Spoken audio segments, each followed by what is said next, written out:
Around the year 1986, I was around 20, 21 years old, and my life was just getting started as a young adult, and things were looking so positive. I was looking forward to the future and learning how to be a graphic artist, and I was very firm in my Christian faith. Everything was just fine, and I remember going to bed this one particular night, and nothing out of the unordinary had happened that day. And when I went to bed, I fell deep asleep, and I had this dream, but I know it was no ordinary dream. It was a vision, and I actually felt like I was taken out of my body, and that my spirit and myself were placed on these stairs. And the picture you're about to see is what I drew from what I could remember from what I saw that night. So I was placed on these long stairs,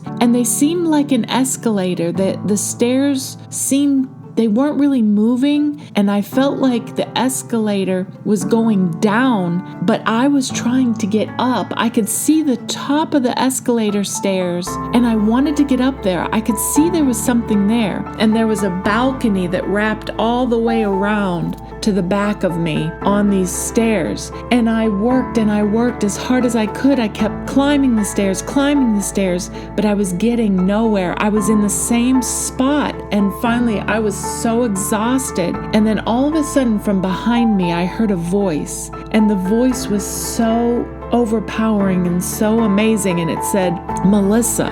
And I froze. And at that very moment, I prayed to God, and I said, "Please, God, do not let this be a dream. And if this is a dream, please give me the strength and the courage to just turn and look to see who called my name. I want to see him." I thought for sure it had to be Jesus. And as I prayed, though, to God, I felt like Jesus, or who I thought was Jesus, I felt like he was hearing my prayer that I was saying to God. And I kept wondering, why does Jesus know what I'm saying to God? Either way, I was able to turn, and he was walking from behind me along the banister balcony. And as he walked, there was a wind that blew, and I could see the bottom of his robe, and I could see his feet. His feet were at eye level.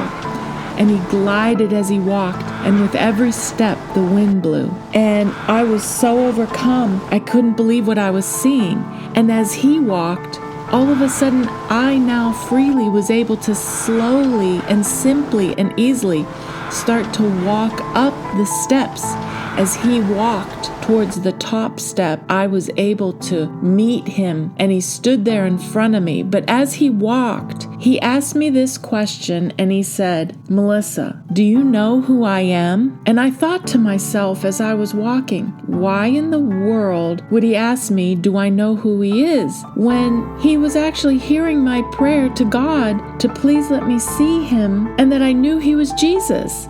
I know he heard me. So why would he ask a question that he already had the answer to? And so I just simply said, "Well, yes, I do." And at that point, I met him on the steps, and I was so overcome by his presence that my body collapsed. It felt like I didn't have any muscles or bones in my body, and I fell down on my knees, and I just wept and wept. And as I sat there on that step, he slowly sat down to the side of me, and he just sat there as I cried, and I just kept crying of complete and utter joy of being there with him, and complete and utter sorrow, because I could feel that I was not going to be allowed to stay, and all I wanted to do was to stay there. And I didn't know what to do, because I didn't even feel worthy to beg or to ask if I could stay, because I could already tell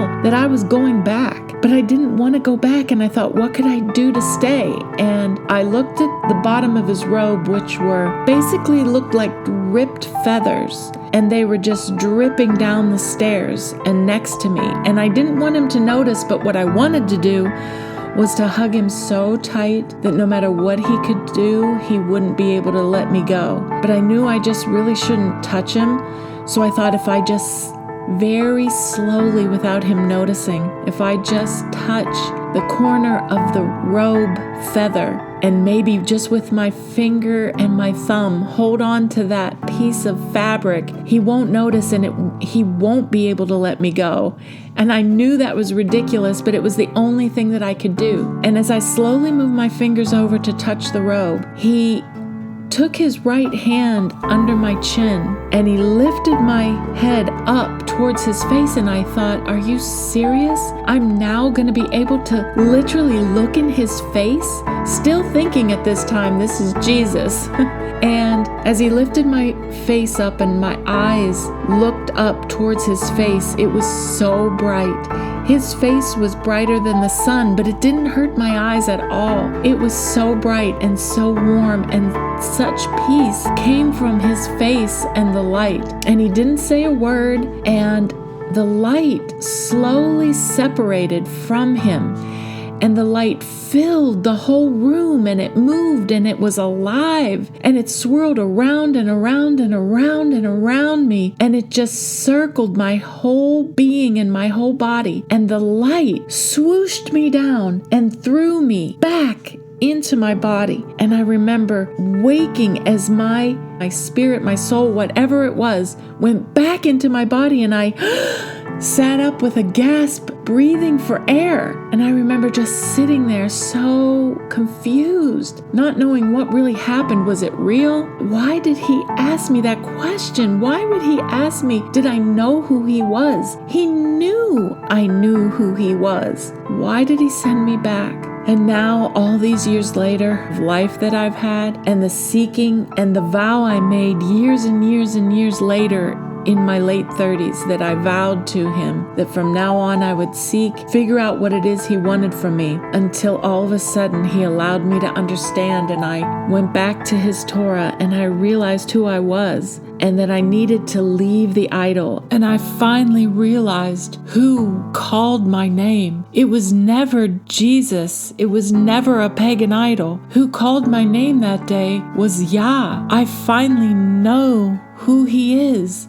I finally figured it out, and I have since repented how horrible it was that I was in the presence of Yah and didn't even know it. And he knew that I didn't know it was him. And that's why he asked me if I knew who he was. And when I answered incorrectly, he sent me back to figure it out. Thank Yah, he had mercy and gave me time to figure it out. Isaiah 1 verse 3. An ox recognizes its owner. A donkey recognizes where its owner puts its food. But Israel does not recognize me.